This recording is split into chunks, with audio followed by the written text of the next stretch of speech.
Hi everyone, welcome back. So today I have no plan for what I'm going to do, but I think I'm just gonna do like a little reading vlog. I'm home alone right now, and I'm just working on making myself a cup of tea. I mean, it's so dark in this room, I wouldn't be surprised if you actually can't see me at all right now. But yeah, so I thought that I would do a little sort of reading vlog, mostly because I am almost done with my current read, which is Empire of Pain by Radden Keefe, I assume that's how you say that. Yeah, I'm really nearly done with it. I'm about 20 pages from the end, I think. I will kind of go through what I think of Empire of Pain so far, and take you with me as I choose my next book as well. I thought that I would just show you some of the books that I've brought with me to my new flat. There's 3 of us here at the moment, so those ones there are actually all my boyfriends, and those ones there are our friend, and it's just this little corner here, which is actually mine in this room. I have more somewhere else, but I wanted to put some of my sort of prettier books in this room because this is actually the living room, even though you can obviously tell we've only just moved in. So yeah, here I've got an arc of The Lost Diary of Samuel Pepys, which I was not that looking forward to reading, but after reading Booth, I'm actually really looking forward to reading it, and I'm hoping I'll enjoy it as much as I enjoyed that. Next to that, we have The Marriage Portrait by Maggie O'Farrell, which I'm so excited about. I actually had this pre-ordered, and I went to the event at the Worcester Piccadilly with Maggie O'Farrell where she was speaking about the book, and it was just so interesting. I definitely will be reading it soon, and I'll kind of do, I think, probably like a full video on that because it's just, there's so much to talk about with it. Next, I have this copy of The Hart's Invisible Furies by John Boyne. This is a version that we had in the bookshop. We get sort of like out of print versions of books that we sell at a much reduced price. This is one of those, and it's actually just so pretty. Let me see if I can actually get it out of the shelf. The colours are just so lovely, and it's quite a big copy of the book, but I love it. Next to that is The Luminaries by Elena Catton, and I am so terrified of this book. It's absolutely huge, but it is just like, that spine is just so amazing. So I thought I'd put it on this nice shelf. And next to that is, this is quite a recent buy. This is Daddy by Klein. This is a collection of short stories. I haven't read it yet, even though it was like one that I was really excited about when I bought it. I haven't actually got to it yet. But yeah, that's my collection of books in the living room. We also have this shelf here in our living room, which is also full of books, but actually none of these are mine. These are all my boyfriend's, and there's quite a lot of plays there as well because he's an actor. So this is all his little stash here. You can see my influence there. I made him get The Secret History, obviously. Don't think he's read it though. And then in my bedroom, oops, squeaky. This is going to be really difficult to tell, but these are the only other books that I've actually brought with me. I knew I wasn't going to have loads of space, and obviously they're kind of locked away in this little wardrobe. But yeah, I just kind of literally pulled out some random books in a bag and brought them with me. There's not a lot of rhyme or reason with what I've chosen. Obviously I was reading Counterfeit when I moved, so I've read that one. Yeah, there's some exciting ones here. There's obviously The Love Songs of W.E. Du Bois, Plain Bad Heroines. I'm really excited about those. Obviously they're both massive, so I'll probably be putting those off for ages. Parallel Hells by Leon Craig. That's obviously a really great Halloween one that came out last year. I haven't actually read it yet. And then down here, oh, actually I told a lie earlier. I've also read There Are More Things by Yara Rodriguez Fowler. That was much better than I thought it was going to be. I got on it with it much more than I thought I would. I probably spoke a bit more about it on my Instagram, not sure though, but I will link that in the description, so you can have a look at my Instagram anyway. What else have we got here? There's Disorientation, which is quite a new one. I'm looking forward to that. I think it's kind of like satire-y, which I don't read a lot of, so I'll be interested to see how I get on with that.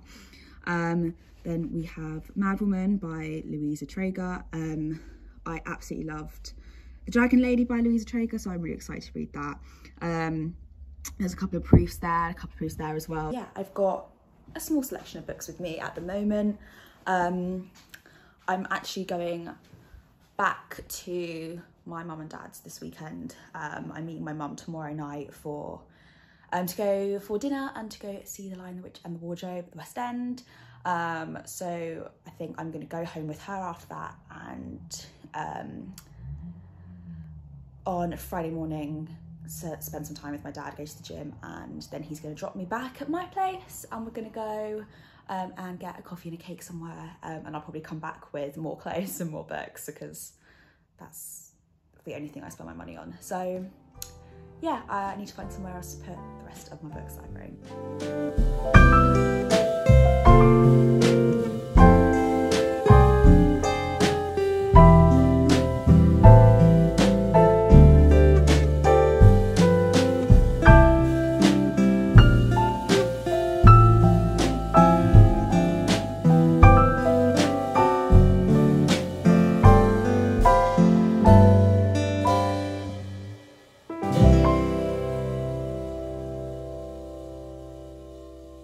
So I finished Empire of Pain earlier on today. I finished the last 20 pages that I had left, and I'm actually trying to gather my thoughts about it, because it was such a long book. It took me a really long time to read. I don't normally take, gosh, when did I start it? I just know it must be the best part of a week. And for a 400-page book, that's quite a long time for me, especially when I haven't been at work, I haven't been busy or anything. I've been able to read quite a lot. So I'm glad to have finished it, because I don't like spending too long on one particular book, but overall I think it was a really worthwhile read. I've been waiting to read it for ages, because it was the Waterstones book of the month, oh my god, quite a while ago now. I can't even think how long ago it was. So I had a copy from then, and I didn't know that much about the like opioid crisis in America. I didn't know much about the Sacklers. I knew about their kind of presence in the art world, because I studied art history at university, so that's something I'm kind of like a bit clued in about, but I didn't know anything about the actual kind of science and politics involved in the story. So it was obviously full of really tragic information, but it was written really, really well. I think it was really readable. There was a bit sort of in like at the start of the last third, I found it a bit heavier, because it was a lot of the politics involved. It wasn't difficult to follow, it was just a lot of back and forth, which is obviously kind of the point. But apart from that, I thought it was really, really fantastic. It's obviously very scandalous, and it was just done in a really, really interesting and effective way. I feel like I'm really much more educated on the topic than I was before I read it, obviously. I think if you're someone that doesn't like non-fiction, it's not gonna be good for you, because it is really fact-driven. So I think if you don't like non-fiction, it's too long and it's too facty for it to be worthwhile. But if you do like non-fiction, I think it's a really good one to read.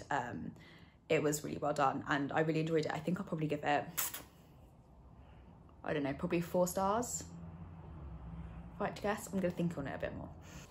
Okay, so I've just been trying to choose my next read, and initially I picked up To Love and to Loathe by Martha Waters, which I was sent very, very kindly quite a few months ago, back in the summer now. I was sent 3 of Martha Waters' books, and I brought this one with me to my new flat, because it sounds like out of the 3 that this is the one I'll enjoy the most. But I just don't think I'm in the mood for this right now. I started reading it's not a first chapter, it's a prologue. I started reading the prologue, and it just hasn't got me, hasn't gripped me. So I think I'm gonna hold off on this one for a bit longer. And instead I've picked up Indelicacy by Amina Cain. I have no idea where I got this from. I can't remember buying it, I can't remember being sent it. I honestly have no idea where I got this book from. I've had it for a while now, actually. I think I've had it since last year. It sounds really interesting. Let me read the blurb. So it says, it's a ghostly feminist fable about class, desire, friendship, and the battle to find one's true calling. In an undefined era and place, a cleaning woman at a museum of art aspires to do more than simply dust the paintings around her. She dreams of having the security and time to use her mind and the liberty to be a writer. She escapes her lot by marrying a rich man, but having gained a husband, a house, high society, and a maid, finds that her new life of privilege is no less constrained. Not only has she taken up different forms of time-consuming labour, social and erotic, but she is now, however, passively forcing other women to clean up after her. Perhaps a more drastic solution is necessary. And it says it's reminiscent of a lost Victorian classic in miniature. It's a ghost story without a ghost, a fable without a moral, and an exploration of the barriers faced by women in both life and literature. That sounds fantastic. I think this is one of those things that could either be absolutely amazing or a bit dead. So I'm gonna see. It's not very long. It's, let's see, 157 pages, so it's not long at all. I'm really excited. This sounds like something that I haven't really read before. So hopefully it's good, because I've heard nobody speak about this at all. And I think the cover is really cool. There's something about yellow on a cover. I just love it. I think they're just so cool. So yeah, I think I'm gonna try this and see how far I get. If I decide to change my mind, I will let you know what I choose to read instead. Hi everyone, just a quick update. I'm ready to go and meet my mum to go to the theatre this evening, which is why I look quite different from what I did earlier in the vlog. But anyway, so I actually finished Indelicacy this morning. I felt like I read it really quickly, actually. I started reading it last night and I kind of was waiting for my boyfriend to get ready for bed, and I found myself like more than halfway through it, so it reads really quickly. It's told in like really short little chapters. And I really liked it. I'm surprised this isn't more popular, because it was kind of giving me like my year of rest and relaxation vibes. It's a little bit like Rebecca. I don't really know why I was getting that, but that's kind of what it gave me. And I think it's really underhyped. I'll give more information later, but I'm actually running late, so I do need to leave. I've tidied up my room, I've got laundry going, I'm being grown up, it's going well so far. Probably just jinxed it, my laundry's probably gonna be like blue, even though it's whitewash. Yeah, I'm just sitting down. I'm currently reading, I haven't spoken about this either, oh my god. I'm currently reading You Have a Friend in 10A by Maggie Shipstead, which is a collection of short stories. I think there's 10 short stories in here. I've read the first one, I liked it. We'll see how we go. I'm really torn about this cover. I think on one hand, I like it, but on the other hand, I think it's appallingly ugly. Like, I just can't quite tell what I think. It's odd, right? I think it's the orange and pink combination. Like in some, you know, it's where they say like colours that clash, like they do clash, but you could like, they look good together in a way. But I don't think they look good together. And the tiger, I've only read one story. The tiger isn't in the first story. I'm assuming it's going to crop up at some point. I hope so, otherwise what's the point of it? But yeah, I'm excited to read this. I have been meaning to read, what's it called? How the book? Great Circle for ages, because I'm a bit obsessed with Emilia Earhart, and I know it's sort of like a bit based on that sort of character, but not explicitly. But I'm really scared of it. It's massive, and I'm worried it's going to be a bit lyrical, a bit out there for me. I'm really scared to try, but I will do one day. And hopefully if I like this enough, I'll be less intimidated to read Great Circle. But yeah, so I'm going to see how that goes. I'm one story in, I think there's 10, so 9 to go. But actually, slammed that down. Did you hear that like clang on the bed? Right now, I think, because it's quite an autumnal day, I'm gonna read, see if I can read the whole thing. I mean, it's teeny tiny. Grief is a Thing with Feathers. I read The Death of Francis Bacon last year, which I thought was really clever. it was a bit intense for me, I think, poetry wise. I'm not a big poetry person, as I've discussed before, and I think it was a bit abstract for me. But this is less, I think this is like poetry and prose in one. Should I see if I can find an example of both on one page? Probably impossible. Is this? Yeah, I guess so. It's a bit of both. So I might like it. Yeah, hopefully I can kind of just read that sat here right now. I'm going to later on make some dinner and watch the Strictly Come Dancing launch show, which is tonight. I love Strictly Come Dancing. I watch it every single year. I also want to watch the Great British Bake Off this year. I haven't watched it for the last few years. I think I watched the final of last year, but I haven't been keeping up with it for various reasons. But that sounded really dark. No, I just haven't been into it the last few years, but I want to get back into it this year. And you know, I've got my own little house. My Wi-Fi is being set up next week, so then I'll be able to watch these things actually on my television, which I have.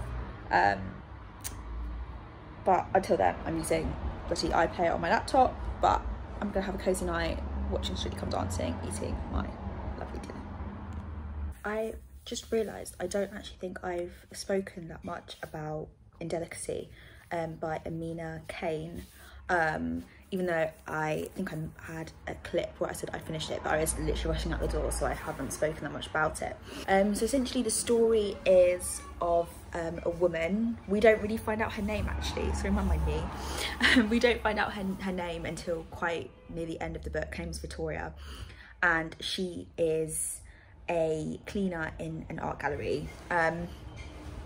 It's not really set in a specific place or time, which I think is the bit that's really interesting about it, because there is something like a Victorian classic about the way the story is told. Yeah, I think that's the bit that really kept me reading, that I really loved about the book. Like, you just had no idea what part of the world it was set in, if it was Europe, if it was America, if it was somewhere else altogether, if it was meant to be like the Victorian age, or if it's meant to be now, or the 80s, no clue. And it could have been any of them, which I think is just so clever.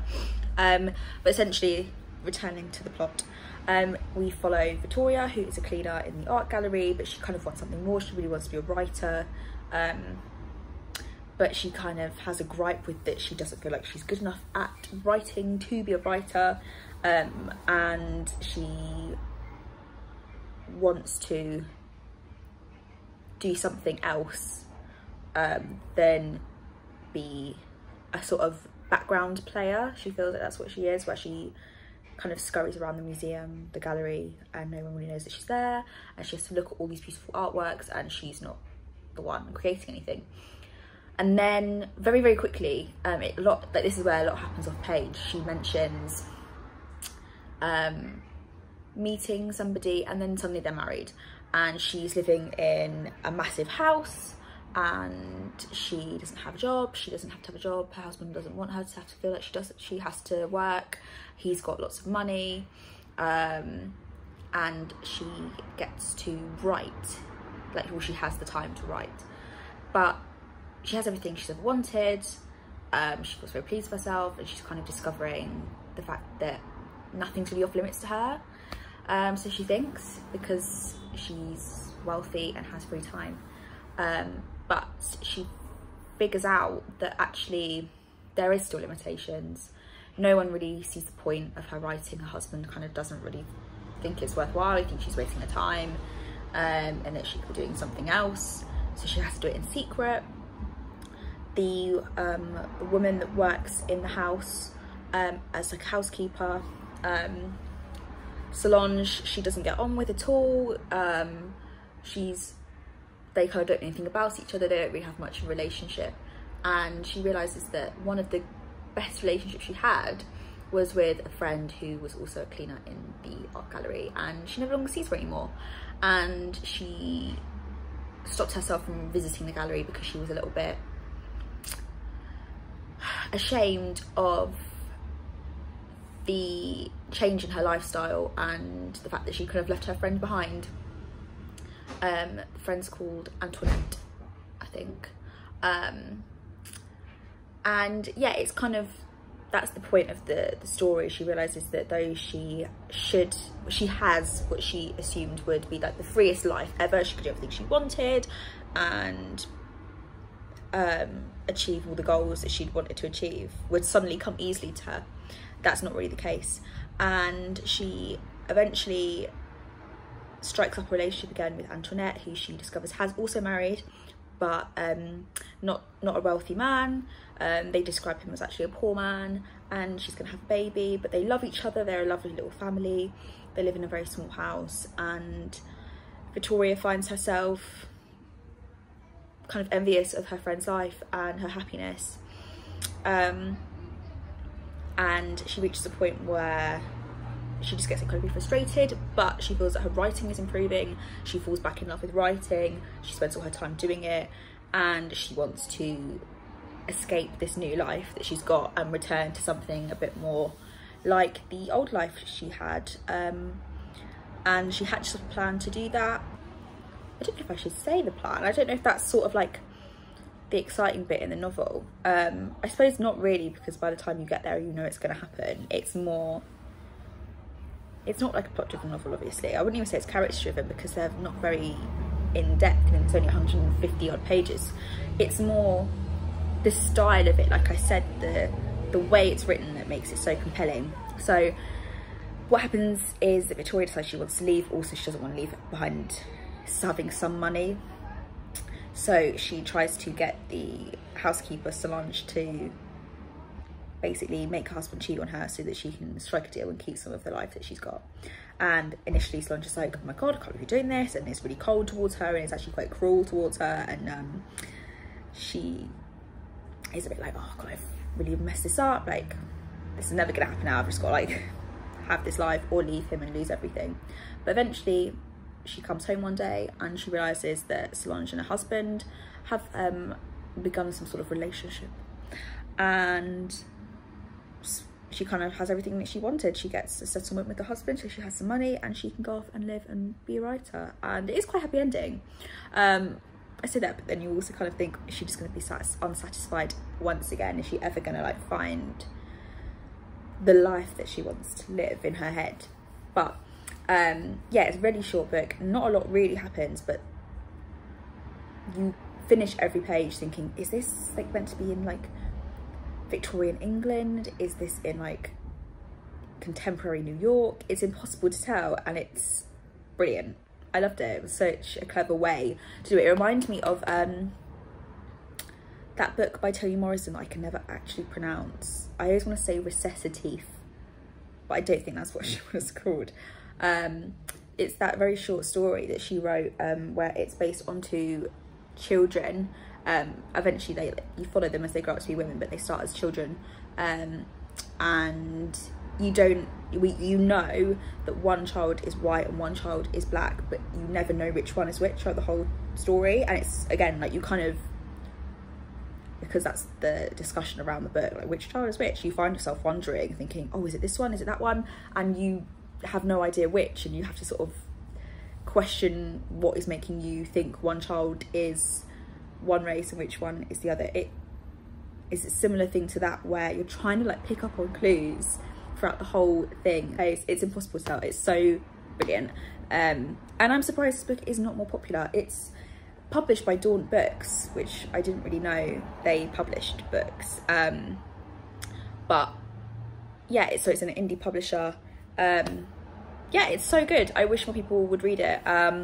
If that sounds like something you're interested in, definitely get a copy because it's brilliant. Hi everyone, so just another quick check-in. I think I last left you, I was about to start or get into Grief is a Thing with Feathers. I read that all just kind of in one sitting yesterday because it is such a short little book. It's 115 pages, I think, 114 pages. And I really liked some parts of it. I think other parts were a bit abstract for me. Sometimes I really like that and sometimes I don't. There doesn't really seem to be a lot of rhyme or reason for it, which is quite annoying because I never know if I'm going to enjoy something or not. But I got it.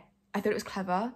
I wish I'd sort of known a bit more about like the background material. I think it's more heavily based on the Emily Dickinson poem than I initially realised, and I don't know much about that at all. So I think if you do know a lot about that, it would be a much more interesting read. But the final section is split into 3 sections. The final section I thought was really brilliant. It was incredibly sad, but very moving. The story is about, sorry, I wobbled there. The story is about a father and his 2 sons, and the man's wife has just passed away. And he kind of has like a vision or a dream, or sees a presence of a crow whilst he's mourning. And it has like a bit of a Nanny McPhee sort of vibe, where the crow says like, I'll be here until you don't need me anymore, sort of thing. It's a really interesting way to look at grief, I think. In the final section, it's sort of when they come to not need the presence of the crow anymore, and the boys are older. I think they have their own children, and so some of the lines are so poignant and quite hard hitting. It was kind of really lovely, but very, very sad as well. So yeah, some parts of it were an absolute hit. Other parts I kind of don't think I'll remember next week, you know. But I'm glad I read it because I've been wanting to read it for a long time. And so, as well as that, I had started, what's it called? You Have a Friend in 10A. Hang on. It's here somewhere. I've just been to Primark, as you can probably tell. It was in my bag. Yeah, I've just started You Have a Friend in 10A. And I've now read, I think I've just started the 3rd story. And yeah, they're really interesting. I really like them so far. I've read quite a few short stories actually, like a few short story collections, and I haven't quite read one like this. Both stories so far that I've read, they've had like quite despicable, unlikable characters, one in particular. So the first story was about, what was it called? Let's have a look. The Cowboy Tango. And it was about a man who had inherited a ranch, and he'd hired a young girl to like be the helper on the ranch, and she'd been there for like all of her life, and she was, you know, a grown-up, and he'd kind of fallen in love with her over the time passing, and he sort of confesses his love to her, and she isn't really interested, but then she falls in love with somebody else, and on the ranch, and it's sort of about what the ranch owner, how he responds to that, and it's kind of just each character being like incredibly human, getting things wrong and being selfish, but yeah, it was really well done. I really liked it. The second story was really interesting. It was about a writer. It's like he's writing the short story as the kind of unofficial introduction to his book that's about to be published, and about why he always dedicates his books to one particular woman. I think her name's Ivy or something like that. And it turns out that like they were in a writing class together, and he kind of fancied her a bit, but she again wasn't really interested. They didn't seem they're similar when I was reading them, and what he does sort of in response to her shunning him, and he's just like the worst character and has no idea that he's such an arsehole. It's brilliant. But I'm about 70 pages in so far, and I like what I'm reading. So yeah, about that much in. We'll see how we get on. Yeah, as I said, today has been a day where I haven't actually done much reading, because I went to the gym this morning, and then I went to Primark to get some home stuff, and of course I just got a couple bits of clothes while I was there because it's Primark.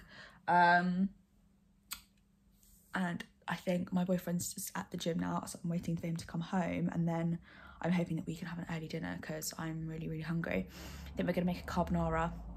And while I was, oh God, the box has fallen. While I was in Primark, I got us both like a cake each. It just looks so amazing. Let's see if I can show you. Okay. Ooh.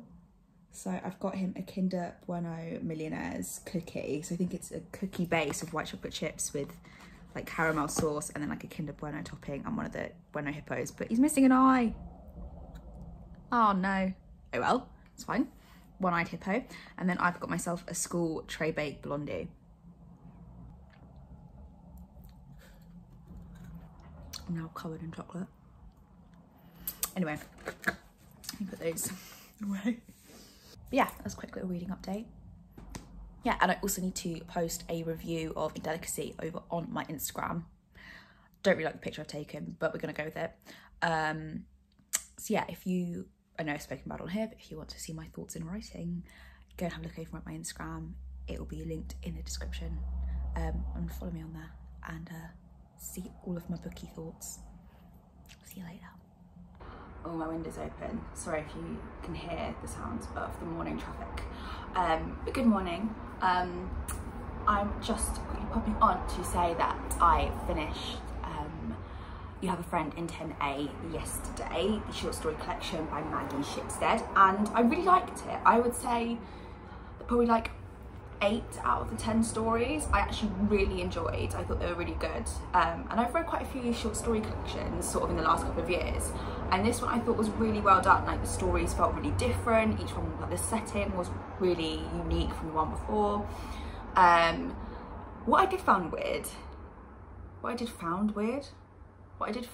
weird is that a lot of the main characters, a lot of the male main characters, they were written in such a way that if I didn't know, I would definitely assume they were written by a man. Actually, even the way the female characters were described, it was really interesting. There was like kind of constant comments made about sex, or sort of a lot of the men viewed women purely in sort of a desirable way, in quite like a kind of no feelings attached sort of way, that I would have 100% assumed was by a man.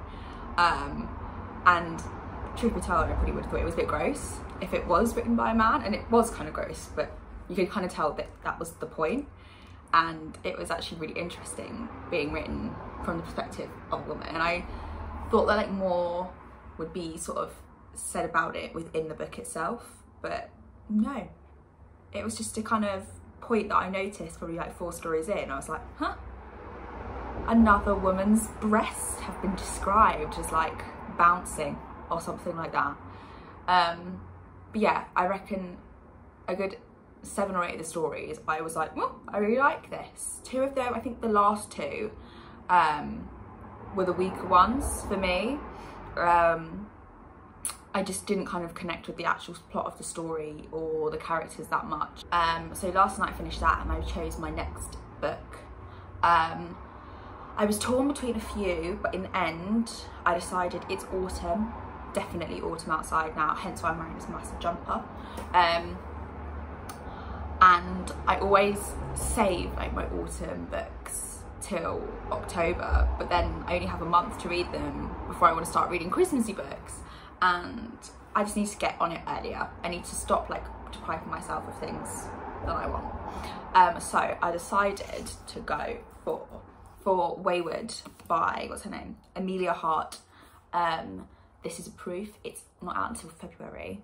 But I think this is about, like, got witchy vibes to it. It doesn't say a lot on it in terms of a synopsis. It says, Kate, Violet, Alpha, 3 wayward women, a secret that could free them or destroy them. And that's kind of all it says. It says, has like quotes. That's nice. It says, once you finish reading this, pass on to a wayward woman in your life. I like that. It said, they tried to cage us, but a wayward woman belongs to the wild. So I started reading this. My bookmark is so floppy. I'm a few chapters in and I like it so far. I think it's good. I hope it is actually kind of witchy to suit the autumnal mood outside. But also, yeah, it's a sick cover. I really like this cover, but I don't think the actual final cover is going to look like this. I think it's more like this. But I think this is really cool. Anyway, so yeah, I've started reading Weyward. I like it so far. Obviously quite a long way to go, but hopefully I'll finish it this week and I will keep you updated. I'm going to go finish making my cup of tea and have some breakfast. See you later.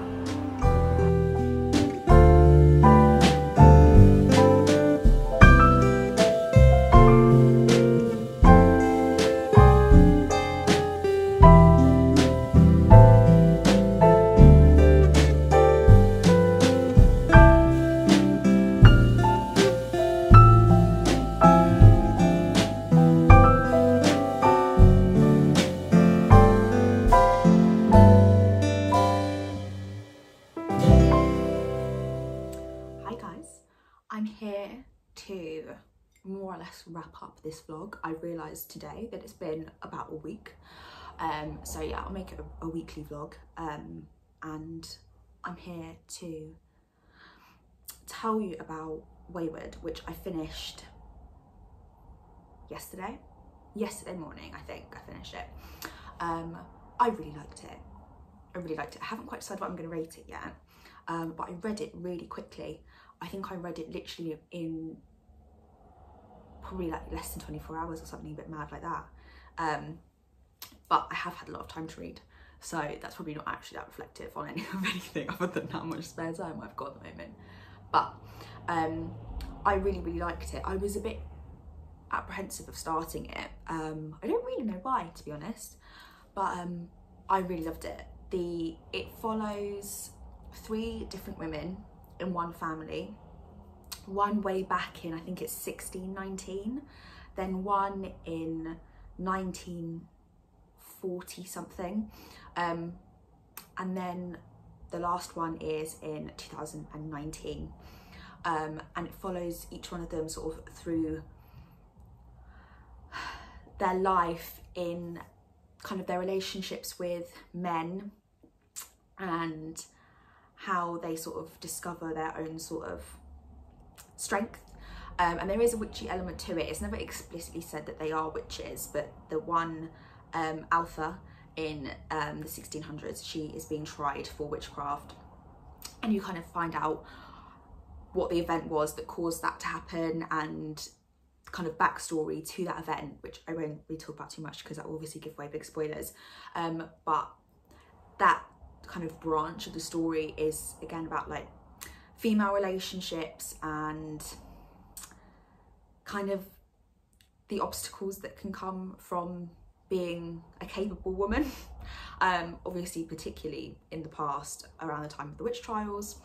And then the middle story, as it was, the one that's set in the 1940s, is centred on Violet, who is younger. She is I think it's about 16, and she's got quite a tragic story where something happens to her that causes her to be sent away from home, and she has a father that isn't very caring for her, and there's a bit of a backstory about her mother, and who's no longer alive, and she was always told that she passed away while she was giving birth to her younger brother, and then that kind of comes out that it's not quite true, and she kind of hears these whispers and these rumours about her mum, and she misses her deeply, and it's about her discovering a connection to her mother and the sort of witchy traits that are passed down to her, that she is kind of taught to not like, and is taught they're weird and creepy, and people kind of use that as a reason to think badly of her when another particular event happens. My doorbell always rings. Okay, I'm back. I've answered the door. So about Violet. So again, another sort of very sad event happens in her life that is kind of the crux of her story, which kind of changes everything for her. And then the story that's set closest to now in 2019 is based on Kate, and Kate is in an abusive relationship with a man called Simon, and we sort of meet her as she has decided to, I'm going to say escape, because that's literally what she does. She literally gets in a car and drives away to live in the cottage that was left to her by her great-grandmother, who was Violet. So that's where that connection comes in. And she is actually pregnant, and that's the reason why she wanted to get out, because she knew that she couldn't be in that situation with this horrible man with his baby, and so she's basically gone there to hide out. And when she's there, she kind of starts to hear whispers about what the other villagers think of like her family, because of her great-grandmother, who they all thought was a witch. And again, she has a similar kind of 360 realization thing, where she has a kind of moment where she realizes that she's much more capable than she thought, and she feels this connection with the other women in her family that kind of gives her the strength to stand up against Simon, and kind of make her own path and live her own life the way she wants to. And I thought it was a really good book. It was written really well. The chapters were nice and short and snappy, so you could just kind of keep reading and reading and reading. Each character like had their own section, and they were kind of interspersed. So you kind of hear from one, then the other, then the other, then one, then the other, then the other. And each one was really unique from the one before, and the characterization was really good, and you couldn't get them mixed up at all, but then you could still see sort of the family thread that ties them all together. But yeah, I really loved it. I think, when did I say it comes out? February, I think it comes out. I think it's going to be a really popular one. I think people are going to love it, because it's just a really easy but exciting book. It's a shame that it's not out at this time of year, because it's the perfect book to read, I think. It's a very heavy-handed about, not in a bad way, about nature and animals and being connected with nature and kind of gaining a power from it. So it'd be perfect for this time of year, when kind of the season is changing and suddenly there's leaves everywhere and it's kind of cold, because my god, it is suddenly so cold outside. I mean, I'm layered up to my eyeballs. But anyway, that was Weyward. I loved it. I think I'd probably give it, I don't think it's quite 5 stars. I'm quite picky with my 5 stars. I need to see, I'm going to put it at a 4.5, and if I'm still thinking about it in a few weeks, maybe I'll bump it up, who knows.